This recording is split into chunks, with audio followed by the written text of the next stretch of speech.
اعوذ باللہ من الشیطان الرجیم بسم اللہ الرحمن الرحیم السلام علیکم ورحمۃ اللہ وبرکاتہ۔ الحمدللہ، اللہ تعالیٰ کا شکر و احسان ہے، اسی کی توفیق سے آج ہم نیا سورہ شروع کرنے والے ہیں۔ 29واں جز ہے اور اب تک ہم نے 7 صورتیں مکمل کی ہیں، جیسے سورۃ الملک، قلم، حاقہ، معارج، نوح، جن اور سورۃ المزمل۔ آج انشاءاللہ ہم دیکھیں گے سورۃ المدثر۔ یہ مکی سورہ ہے اور اس میں 56 آیات ہیں۔ آیت نمبر 1 سے 10 میں اس بات کا ذکر ہے کہ اقرا کے بعد نازل ہونے والی پہلی آیات، اور پھر قیامت کے دن کے ساتھ نصیحت۔ پھر 11 سے 30 میں ہے قرآن کو جادو قرار دینے والوں کی سرزنش اور جہنم کے داروغہ کی تعداد۔ پھر 31 سے 37 جہنم کے داروغہ کی تعداد پر کفار کا تبصرہ، کہ جب ان کو پتہ چلا کہ جہنم کے اتنے داروغہ ہیں تو انہوں نے اس پہ کیا تبصرہ کیا، وہ دیکھیں گے۔ اور ساتھ میں اللہ تعالیٰ کے لشکروں کو اس کے سوا کوئی نہیں جانتا۔ پھر آیت 38 سے 56 میں جنتیوں اور جہنمیوں کی گفتگو کا ذکر ہے۔ کافی انٹرسٹنگ ہے کہ کیا بات جنتی اور جہنمی کریں گے آپس میں، تو انشاءاللہ یہ بھی ہم دیکھیں گے۔ پھر کفار کے بارے میں ہے اور قرآن نصیحت ہے، اس بارے میں ذکر ہے، اور یہ مکی سورہ ہے۔ تو چلیں پہلی آیت سے ہم شروع کرتے ہیں۔ یا ایھا المدثر، اے لحاف میں لپٹنے والے۔ اور صحیح بخاری کی حدیث ہے، آپ صلی اللہ علیہ وسلم فرماتے ہیں، میں راستے میں چل رہا تھا کہ میں نے آسمان کی طرف سے ایک آواز سنی، تو میں نے اپنی نظر کو آسمان کی طرف اٹھایا تو کیا دیکھتا ہوں کہ وہی فرشتہ جو میرے پاس ہیرا میں آیا تھا، آسمان اور زمین کے درمیان ایک کرسی پر بیٹھا ہے۔ میں ڈر اور خوف کی وجہ سے زمین کی طرف جھک گیا، پھر فوراً گھر آ گیا اور کہا کہ زمیلونی، مجھے کپڑا اڑا دو۔ تو انہوں نے مجھے کپڑا اڑا دیا۔ تو اللہ تعالیٰ نے یہ آیت نازل فرمائی، آیت 1 سے لے کے 5 تک۔ تو اس حدیث سے ہمیں یہ بھی معلوم ہوتا ہے کہ اس صورت کے نازل ہونے سے پہلے بھی آپ صلی اللہ علیہ وسلم پر وحی نازل ہو چکی تھی، کیونکہ اس میں آپ کے الفاظ، اس حدیث میں آپ نے کیا کہا، تو میں دیکھتا ہوں کہ وہی فرشتہ جو میرے پاس ہیرا میں آیا تھا۔ اس سے مراد جبرائیل علیہ السلام ہے، جو وہ سورۃ العلق کی ابتدائی 5 آیات لے کر نازل ہوئے تھے۔ پھر اس کے بعد کچھ دیر تک وحی کا سلسلہ بند رہا اور پھر فرشتہ نازل ہوا۔ اور دوسری حدیث میں امام طبرانی نے حضرت ابن عباس رضی اللہ تعالیٰ عنہما سے روایت کیا ہے کہ ولید بن مغیرہ نے قریش کے لیے کھانے کا اہتمام کیا۔ جب وہ کھا چکے تو ولید کہنے لگا، اس شخص کے بارے میں تم کیا کہتے ہو، یعنی رسول اللہ صلی اللہ علیہ وسلم کے بارے میں۔ بعض نے کہا وہ جادوگر ہے، بعض نے کہا نہیں وہ جادوگر نہیں ہے، بعض نے کہا وہ کاہن ہے اور بعض نے کہا نہیں وہ کاہن نہیں ہے، بعض نے کہا وہ شاعر ہے، بعض نے کہا وہ شاعر نہیں ہے، بعض نے کہا یہ جادو ہے جو اگلوں سے منتقل ہوتا چلا آیا ہے۔ چنانچہ اسی بات پر سب نے اتفاق کر لیا کہ یہ جادو ہی ہے جو اگلوں سے منتقل ہوتا چلا آیا ہے۔ اب یہ بات جب رسول اللہ صلی اللہ علیہ وسلم تک پہنچی، یہ خبر جب آپ تک پہنچی تو آپ بہت غم زدہ ہوئے، اور آپ نے اپنا سر مبارک کو جھکا لیا اور کپڑا اوڑھ لیا۔ تو اس موقع پر اللہ تعالیٰ نے یا ایھا المدثر، اے لحاف میں لپٹنے والے، قم فانذر، اٹھے اور ڈرائیے۔ یہ 7 آیات 1 سے لے کے 7 آیات اللہ تعالیٰ نے پھر نازل فرمائی۔ تو یہ دونوں احادیث سے ہمیں ان آیات کا شان نزول پتہ چلتا ہے۔ اب جیسے ان دونوں احادیث میں ہم نے دیکھا ہے کہ آپ صلی اللہ علیہ وسلم کس قدر غم زدہ ہے، آپ کو کتنی تکلیف پہنچی کہ اس طرح کی باتیں کریں کہ کبھی کاہن، کبھی جادوگر، کبھی مجنون، اور اس وجہ سے آپ اتنے غم زدہ ہیں۔ لیکن اللہ تعالیٰ کیا فرماتے ہیں آیت نمبر 2 میں، قم فانذر، اٹھیے اور ڈرائیے، یعنی آپ اپنی ہمت باندھ لیجئے اور لوگوں کو ڈرائیں، لوگوں کو آپ آگاہ کریں، خبردار کریں، آپ رب کا پیغام انہیں پہنچائیں، آپ اہل مکہ کو آگاہ کریں، ڈرائیں کہ اگر وہ ایمان نہ لائیں تو کیا انجام ان کا ہو سکتا ہے، ان کو آخرت کے بارے میں آگاہ کریں تو اس سے ہمیں کیا پتہ چلا کہ ایک داعی دین جو دین کا کام کرتا ہے تو اس کا ایک مشن کیا ہونا چاہیے کہ لوگوں کو ڈرائے، اور ڈرانے میں کیسے، یعنی ایک خبردار کرنے والا، یعنی کہ وارن کرنا اور بتانا آخرت کے بارے میں، کہ آخرت کے بارے میں آگاہ کرنا۔ تو یہاں اللہ تعالیٰ نے یہ حکم اپنے نبی کو دیا کہ آپ ہمت باندھ لیجئے، آپ اٹھیں، اب آپ تبلیغ اور دعویٰ کا کام کیجئے۔ وَرَبَّكَ فَكَبِّرْ، اور کیا کریں، اور اپنے رب کی بڑائی بیان کیجئے، اپنے رب کی بڑائی اور عظمت بیان کیجئے۔ تو اس آیت سے بھی ہمیں کیا پتہ چلا؟ اب دیکھیں یہ آیات اللہ تعالیٰ رسول اللہ صلی اللہ علیہ وسلم کو ان آیات میں حکم دے رہے ہیں کہ دعویٰ کا کام کس طرح کرنا ہے۔ اب آپ بھی اپنے لیے اس میں دیکھتے جائیں کہ جب بھی ہم دین کا کام کریں گے تو ہم نے بھی کون سی چیزوں کو یعنی مد نظر رکھ کر اس پر ہم نے عمل کرنا ہے۔ کرنا کیا ہے کہ لوگوں کو ڈرانا، خبردار، آگاہ کرنا ہے، اور رب کی عظمت اور اسی کی بڑائی بیان کرنا ہے۔ اور اکثر کیا دیکھتے ہیں ہم کہ لوگ اپنی ذات کی بڑائیاں کرتے ہیں، یا کوئی بزرگ ہے تو ان کی بڑائیاں بیان کرتے ہیں، لیکن بڑائی صرف اور صرف اللہ تعالیٰ کی، اللہ تعالیٰ ہی کی بڑائی بیان کرنا چاہیے، اور لوگوں کو بھی اللہ تعالیٰ ہی سے جوڑنا چاہیے، لوگوں کے دلوں میں بھی رب کی بڑائی، رب کی محبت پیدا کرنا چاہیے۔ اور پھر فرمایا وَثِيَابَكَ فَطَهِّرْ، اور اپنے کپڑے پاک رکھیے۔ اور اس کے بہت سارے معنی ہیں، یعنی جو آپ کپڑے پہن رہے ہیں وہ ناپاک کمائی سے نہیں ہونے چاہیے، یا پھر اس کا اور دوسرے معنی بھی ہے، جیسے آپ معصیت کے کپڑے نہ پہنیں، یعنی نافرمانی کا لباس نہ پہنیں۔ اب جو دین کا کام کر رہے ہیں، دین کی دعوت کا کام، اگر ان کے لباس ہی صحیح نہ ہو تو آپ بتائیں کہ دین کا کام کس طرح کر سکیں گے، کیونکہ لباس سے انسان کی شخصیت کا پتہ چلتا ہے۔ تو ایسا لباس نہ ہو جو نافرمانی والا لباس ہو۔ اور اس کا دوسرا معنی یہ بھی ہے کہ اپنے کپڑوں کو پانی سے دھو لیں، اور اسی طرح اور بھی معنی اس کے ہے کہ اپنے دل اور اپنی نیت کو پاک کر لیں، یعنی اپنے کپڑوں کو بھی پاک رکھیں، اور یعنی نافرمانی والا لباس نہ ہو، اور نیت اور دل یہ بھی پاک ہو، اور یعنی اپنے اخلاق کو اچھا رکھیں۔ یہ سارے معنی اس میں آ گئے ہیں۔ اور اس یعنی اللہ تعالیٰ نے اس لیے بھی اس میں یہ فرمایا کیونکہ مشرکین مکہ جو تھے وہ طہارت کا اہتمام نہیں کرتے تھے، تو اسی لیے یعنی دل وہ نیت کے ساتھ ساتھ کپڑے بھی پاک رکھیں۔ تو اب ہمیں اس سے کیا کیا چیزیں پتہ چلی ہیں کہ جسم بھی صاف ہو، کپڑے بھی صاف ہو، دل بھی صاف ہو، نیت بھی صاف ہو، اخلاق بھی اچھا ہو۔ تو یہ ایک داعی دین کے لیے ہے کہ جب وہ دعویٰ کا کام کرے، دین کا کام کرے، تو یہ سب چیزوں کا خیال رکھیں کہ دل بھی پاک ہو اور اخلاق سب سے بہتر ہو۔ جب اخلاق ہی بہتر نہ ہو تو پھر کس طرح سے دعویٰ کا کام کریں گے؟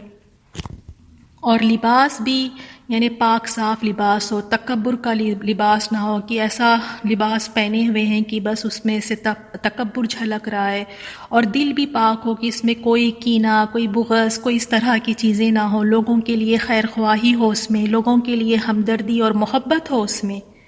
پھر نیکسٹ آیت میں اللہ تعالیٰ نے فرمایا وَالرُّجْزَ فَاہْجُرْ، اور ناپاکی کو چھوڑ دیجئے۔ یہاں پہ ناپاکی سے مراد بتوں کو چھوڑ دیجئے، بتوں کی عبادت چھوڑ دیجئے۔ اصل میں یہ رسول اللہ صلی اللہ علیہ وسلم کے ذریعے لوگوں کو بتایا جا رہا ہے، لوگوں کو حکم دیا جا رہا ہے کہ اس ناپاکی کو بھی چھوڑ دو۔ بتوں کی عبادت کرنا یہ بھی ایک گندگی ہے، یہ بھی ایک جو ہے ناپاکی چیز ہے، ناپاکی کی چیز ہے، کیونکہ جو انسان کے دل میں توحید ہو، انسان کی فطرت میں توحید ہے، تو اس طرح کی چیزیں تو واقعی گندگی ہے، پسند نہیں آتی ہیں۔ تو آپ صلی اللہ علیہ وسلم کے ذریعے امت کو بتایا گیا ہے کہ اب بتوں کو ان کی عبادت کرنا چھوڑ دیں۔ وَلَا تَمْنُن تَسْتَكْثِرْ، اور آپ زیادہ طلب کرنے کے لیے احسان نہ کریں۔ حضرت ابن عباس رضی اللہ تعالیٰ عنہما فرماتے ہیں کہ اس کے معنی یہ ہے کہ تحفہ اس لیے نہ دو کہ اس سے زیادہ کی طلب ہو، اور اس کا دوسرا معنی یہ بھی ہے کہ زیادہ خیر و بھلائی طلب کرنے میں کمزوری نہ دکھاؤ۔ تو اس سے بھی ہمیں یہ پتہ چلا کہ ایک داعی دین کو زیادہ امیدیں یا ایکسپیکٹیشنز نہیں ہونی چاہیے۔ جب دین کا کام کر رہے ہیں، یعنی جب احسان کر رہے ہیں، تو احسان کر کے یہ خواہش نہ کریں کہ بدلے میں اس سے زیادہ ملے گا. کوئی بدلے میں کوئی ایکسپیکٹیشنز رکھنی ہی نہیں ہے داعی دین کو. صرف اللہ تعالیٰ کی رضا کے لیے اپنا کام کرنا ہے. کوئی امید نہیں لگانا کہ اس سے زیادہ ملے گا. اکثر ہوتا ہے نا اس طرح کی، جب کوئی شخص کسی پہ کوئی احسان کرتا ہے یا کوئی اچھائی کرتا ہے تو بدلے میں یہی چاہتا ہے نا کہ اس کے ساتھ بھی اچھائی کا معاملہ کیا جائے، یا کوئی تحفہ دیتے ہیں تو یہ ایک امید ہوتی ہے کہ بدلے میں مجھے بھی کچھ اچھا ملے گا، یا اس کے برابر ملے گا، یا اس سے اچھا ملے گا. تو یہاں پہ اس چیز سے منع کیا گیا ہے کہ احسان کر کے یہ خواہش نہ کریں کہ بدلے میں اس سے زیادہ ملے گا. اور آپ صلی اللہ علیہ وسلم کو بتایا گیا، اور ساتھ ساتھ میں ہمارے لیے بھی یہاں پہ اگر ہم دعویٰ کا کام کر رہے ہیں تو ہمیں بھی یہ بات بہت اچھی طرح ذہن میں بٹھا لینی چاہیے کہ ایک داعی دین کو کسی سے کوئی امیدیں نہیں لگانی چاہیے، کسی قسم کی بھی کوئی امید نہیں کہ میں اتنا کر رہی ہوں تو میری تھوڑی سی عزت ہی کر لے لوگ، میں اتنا ان کے لیے کرتی ہوں، میں میسیجز کر کے بتا رہی ہوں، میں دین کی دعوت دیتی ہوں، میں اتنا ان کے لیے کرتی ہوں، تھوڑی سی میری تعریف ہی کر دے، یا کوئی رتبے کے لیے یا کوئی ایک واہواہی کے لیے، کسی بھی چیز کے لیے نو ایکسپیکٹیشنز، کوئی بھی امیدیں نہیں. پھر اللہ تعالیٰ نے اپنے نبی کو تلقین کی، فرمایا کہ وَلِرَبِّكَ فَاصْبِرْ، اور اپنے رب ہی کے لیے صبر کیجیے. بہت ہی پیاری بات ہم سب کو پتہ چلی ہے کہ اگر صبر بھی ہم نے کرنا ہے تو وہ کس کے لیے؟ صرف اللہ تعالیٰ کے لیے. ہم کیا کرتے ہیں نا، کبھی بچوں کے لیے صبر کر لیتے ہیں، بچوں کی صورت سے بس میں صبر کر لیتی ہوں، شوہر کی وجہ سے میں صبر کر لیتی ہوں، فلاں جاب کی وجہ سے میں بس برداشت کر لیتی ہوں. ہماری برداشت اور صبر ہم کس کے لیے کرتے ہیں؟ کبھی اولاد، کبھی بچے، کبھی ان کے لیے، کبھی ان کے لیے. لیکن صبر بھی اگر کرنا ہونا تو رب کی رضا کے لیے، رب کے لیے صبر ہو. تو اپنے نبی سے فرما رہے ہیں کہ آپ صبر کیجئے، کیونکہ توحید کی دعوت کا کام ہے، بڑا ہی مشکل راستہ ہے، مشکلات آئیں گی. مایوس نہیں ہونا، رکنا نہیں ہے، آپ نے صبر کے ساتھ اپنے رب پر صبر کیجئے، رب کے ساتھ، رب کی رضا کے لیے آپ صبر کریں اور آگے بڑھتے جائیں. اور دیکھیں آپ صلی اللہ علیہ وسلم، جب ہم دیکھتے ہیں آپ کی زندگی کی طرف، آپ طائف میں پتھر کھا کے بھی آپ نے صبر کیا، آپ کے پیر زخمی ہو گئے. اسی طرح آپ کے چچا جب شہید ہوئے تو کان اور ناک کاٹ لی گئی، کاٹے گئے، اور ساتھ میں کلیجے کو یعنی چیر کے نکال کے کلیجے کو چبایا گیا، تب بھی صبر کیا. بیٹے کی وفات پہ مشرکین تو خوش تھے اور کہتے تھے کہ اب یہ جڑ کٹا ہو گیا ہے، اب اس کی کوئی اولاد نہیں، اس کا کوئی بیٹا نہیں ہے. اس پر بھی آپ صلی اللہ علیہ وسلم نے صبر کیا. مکہ چھوڑ کر ہجرت کر کے مدینہ گئے، تب بھی صبر کیا. کتنی باتیں کستے تھے، کتنے تانے دیتے تھے، یہاں تک کہ مذاق اڑاتے تھے. ایک مرتبہ جب آپ حرم میں نماز ادا کر رہے تھے آپ صلی اللہ علیہ وسلم، تو انہوں نے کیا کیا کہ اونٹ کی جو اوجھڑی ہوتی ہے، آپ صلی اللہ علیہ وسلم جب سجدے میں گئے تو وہ اونٹ کی اوجھڑی دونوں کندھوں کے درمیان لا کر ڈال دی، اور آپ صلی اللہ علیہ وسلم اٹھ نہیں سکے سجدے سے. اور جب فاطمہ رضی اللہ تعالیٰ عنہا نے دیکھا تو وہ آئی اور آ کے اس اونٹ کی اوجھڑی کو اٹھا کر پھر پھینکا. اور وہ یہ اس طرح کر کے وہ اتنے مزے لے رہے تھے، ایک دوسرے پر گر گر کے خوش ہو کر ہنس رہے تھے یہ نظارہ دیکھ کر. اس طرح کی آپ صلی اللہ علیہ وسلم کو تکلیفیں دی گئی، آپ کی پیاری بیوی پر تہمت لگائی گئی، آپ کی یعنی قتل کی سازشیں کی. کیا کچھ نہیں کیا آپ صلی اللہ علیہ وسلم کے ساتھ، یہاں تک کہ آپ صلی اللہ علیہ وسلم کے سر پر مٹی ڈالی. اور آپ کی بیٹی نے جب یہ دیکھا تو وہ دھوتی جاتی تھی اور روتی جاتی تھی. تو ہر طرح سے آپ کو تو تکلیفیں پہنچائی گئیں، اور اللہ تعالیٰ کیا فرماتے ہیں کہ آپ اپنے رب کے لیے صبر کیجئے. تو دعوت کے کام میں جب آپ دین کا کام لے کر آگے بڑھتے ہیں تو آپ کو بہت مشکلات آئیں گی، مایوس نہیں ہونا ہے، کام کو نہیں چھوڑنا، کام نہیں روکنا ہے. وہاں پر صبر کے ساتھ اللہ تعالیٰ کی رضا کے ساتھ اس کام کو لے کر آگے بڑھنا ہے. اگر لوگوں کی باتوں کو سن کر بیٹھ جائیں گے تو دین کا کام آگے نہیں پہنچا سکیں گے. بہت مشکلات آئیں گی، تکلیفیں آئیں گی، کچھ ایسی باتیں بھی سننے کو ملے گی، لیکن ان سب کو برداشت کر لینا، تکلیفیں آنے والی تکلیفوں کو برداشت کر لینا، بہت قربانیاں دینی پڑتی ہیں. تو یہاں ہمیں دیکھیں کہ اس آیت میں ہمیں کتنے سارے ٹپس ملے ہیں. ایک داعی دین کو اگر اس نے دعویٰ کا کام کرنا ہے، توحید کی دعوت لوگوں تک پہنچانا ہے، تو کیا کچھ اس نے کرنا ہے. اسے چاہیے کہ لوگوں کو آگاہ کرے، قم فانذر، اٹھے لوگوں کو خبردار کرے، وارن کرے، ڈرائے، آگاہ کرے، اور اپنے رب کی بڑائی، اپنے رب کی عظمت بیان کرے، اور اپنے لباس کو، اپنے دل کو، اپنے اخلاق کو بہتر اور پاک رکھنا ہے، اور اسی طرح ہر طرح کی گندگی سے پاک رہنا ہے۔ اور یہ نہیں کہ احسان کر کے اس چیز کی خواہش نہیں رکھنا کہ مجھے زیادہ ملے، اور پھر ساتھ میں صبر کرنا ہے۔ دیکھیں کتنے پیارے پیارے ہمیں یہاں پہ پوائنٹس ملے ہیں ایک دعویٰ کے کام کے لیے۔ اور پھر اس کے بعد اللہ سبحانہ و تعالیٰ قیامت کے دن کے ساتھ اب نصیحت کرتے ہیں۔ اللہ تعالیٰ فرماتے ہیں فَإِذَا نُقِرَ فِي النَّاقُورِ، اور دیکھیں کتنی ڈرانے والی بات ہے، پس جب کہ سور میں پھونک ماری جائے گی تو وہ کیسا ہوگا؟ فَذَلِكَ يَوْمَئِذٍ يَوْمٌ عَسِيرٌ، تو وہ دن بڑا سخت دن ہوگا جس دن یعنی سور میں پھونک ماری جائے گی۔ اور اس میں دیکھیں آپ رسول اللہ صلی اللہ علیہ وسلم کی ایک حدیث ہے، حضرت ابن عباس رضی اللہ تعالیٰ عنہما سے روایت ہے کہ رسول اللہ صلی اللہ علیہ وسلم نے فرمایا، میں کس طرح آرام کروں کہ سور والے فرشتے نے تو سور کو اپنے منہ میں لے رکھا ہے اور اپنی پیشانی کو جھکائے ہوئے اللہ تعالیٰ کے حکم کا انتظار کر رہا ہے کہ کب حکم ہو تو وہ سور پھونک دے۔ صحابہ اکرام نے عرض کی، اے اللہ کے رسول، پھر اس صورت میں ہمارے لیے کیا حکم ہے؟ فرمایا تم یہ کہو، کیا کہنے کا حکم آیا کہ حسبنا اللہ ونعم الوکیل، فرمایا کہ کہو ہمیں اللہ ہی کافی ہے اور وہ بہت اچھا کارساز ہے۔ اللہ توکلنا، ہم نے اللہ تعالیٰ ہی پر بھروسہ کیا۔ مسند احمد کی حدیث ہے۔ اب اس حدیث میں کیا ہمیں پتہ چل رہا ہے؟ آپ صلی اللہ علیہ وسلم کہہ رہے ہیں میں کس طرح آرام کروں، اور ہمارے آرام ختم ہی نہیں ہوتے۔ آخرت کے معاملے میں ہم بڑے آرام پسند ہیں، بڑے ایزی گوئنگ آخرت کے لیے، لیکن دنیا کے لیے ہم بڑے محنتی اور بڑے ہی ایکٹیو ہیں۔ دنیا کے کوئی بھی کام کروا لیں، گھر کے کام کروا لیں، بچوں کے کام کروا لیں، جابس کے کام کروا لیں، بڑے محنتی ہے، تھک کے بھی بھاگتے دوڑتے کام کرتے رہیں گے۔ اور جہاں آخرت اور عبادت کی بات آ جائے نا تو وہاں اتنے آرام پسند ہے کہ کر لیں گے نا، ابھی وقت ہے، کر لیں گے، آج نہیں تو کل، بعد میں۔ ہمارے تو یہی بہانے نہیں ختم ہوتے۔ آپ صلی اللہ علیہ وسلم نبی ہو کے کہتے ہیں کہ میں کس طرح آرام کروں، سور والے فرشتے نے تو سور کو اپنے منہ میں لے رکھا ہے، وہ بالکل تیار ہے۔ تو ہماری کیا تیاری ہے اس دن کے لیے؟ ہم کس طرح آرام سے بیٹھ سکتے؟ ہمارے تو آرام ہی ختم نہیں ہوتے، ہر تھوڑی تھوڑی دیر میں ہمیں آرام چاہیے۔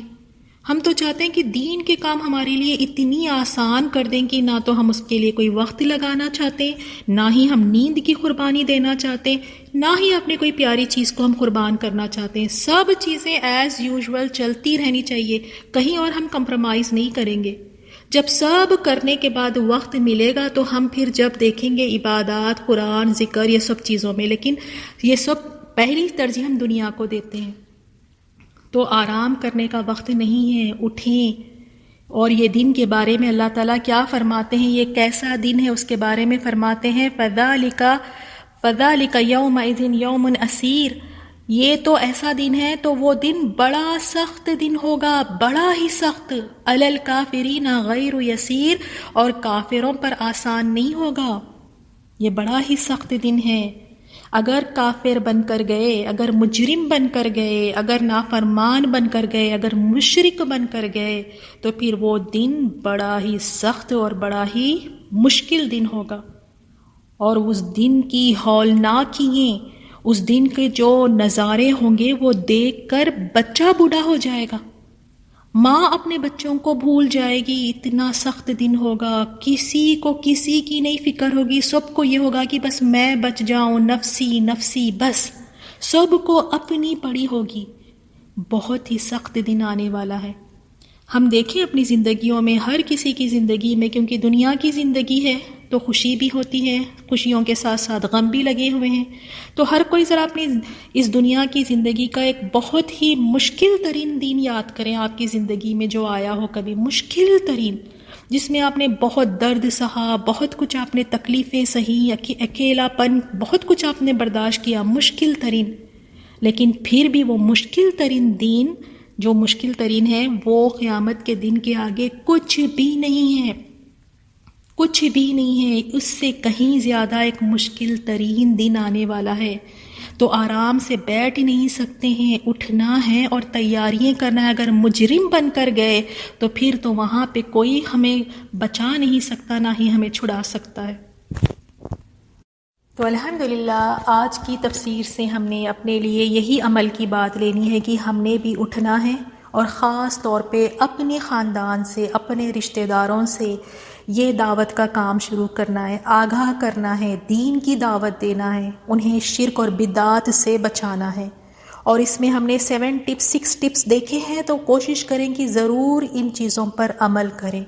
اللہ تعالی ہم سب کو توفیق دے کہ واقعی ہم اللہ تعالیٰ کی رضا کے لیے اس کے پیغام کو ہم ہر کسی کو پہنچانے والے بنیں۔ اللہ تعالیٰ ہمیں وہ صلاحیتیں، علم اور حکمت عطا فرمائے کہ ہم بہترین طریقے سے لوگوں کے دلوں میں اللہ تعالیٰ کی محبت کو پیدا کر سکیں، لوگوں کو ہم اللہ تعالیٰ سے جوڑ سکیں۔ آمین یا رب۔ ان آیات کی تلاوت سنیں۔ سبحانک اللہم و بحمدک نشہد ان لا الہ الا انت نستغفرک ونتوب الیک۔ السلام علیکم ورحمۃ اللہ وبرکاتہ۔ اعوذ باللہ من الشیطان الرجیم، بسم اللہ الرحمن الرحیم۔ یا ایھا المدثر قم فانذر وربك فكبر وثيابك فطهر والرجز فاهجر ولا تمنن تستكثر ولربك فاصبر فإذا نقر في الناقور فذلك يومئذ يوم